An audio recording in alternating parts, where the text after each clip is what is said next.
गांव में रात को कोई बाहर नहीं निकलता।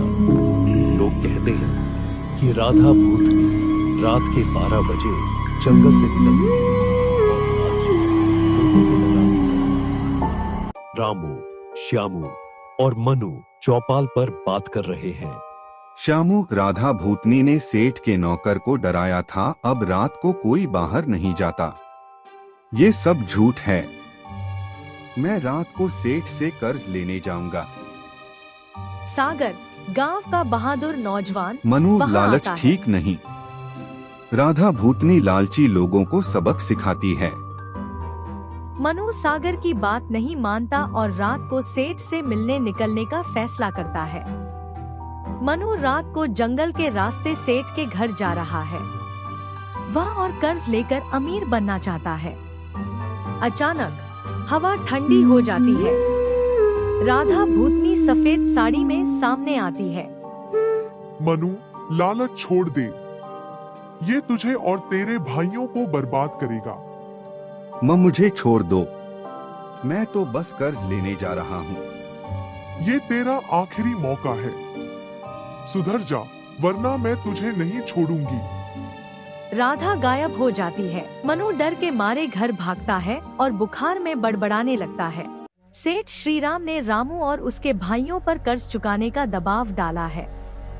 वह उनकी जमीन छीनने की धमकी देता है। सागर फैसला करता है कि वह राधा भनी से मिलकर सच्चाई जानेगा।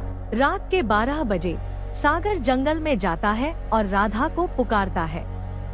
राधा, मैं सागर हूँ।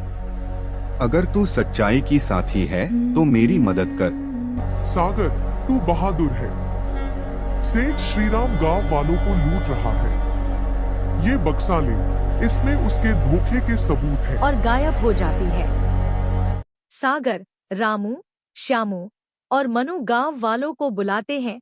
सागर बक्सा खोलता है और सेठ के धोखे के कागज दिखाता है। सेठ ने कई लोगों की जमीन हड़पी, ये कागजात उसकी सच्चाई बताते हैं। गांव वाले गुस्से में सेठ के खिलाफ एकजुट हो जाते हैं। मनु अपनी गलती मानता है।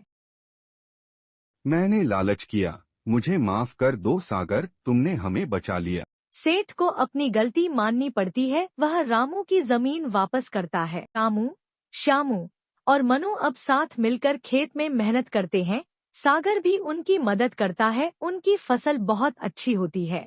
सागर, तुमने और राधा ने हमें नया जीवन दिया। ये हमारी मेहनत और एकता की जीत है। में जंगल से एक हल्की रोशनी दिखती है, मानो राधा मुस्कुरा रही हो। लालच और डर इंसान को कमजोर बनाते हैं, लेकिन मेहनत, सच्चाई और हिम्मत हर मुश्किल को हरा देती है। गांव में अब रात का डर खत्म हो जाता है। रामू, श्यामू, मनु और सागर मिलकर खुशहाल जीवन जीते हैं।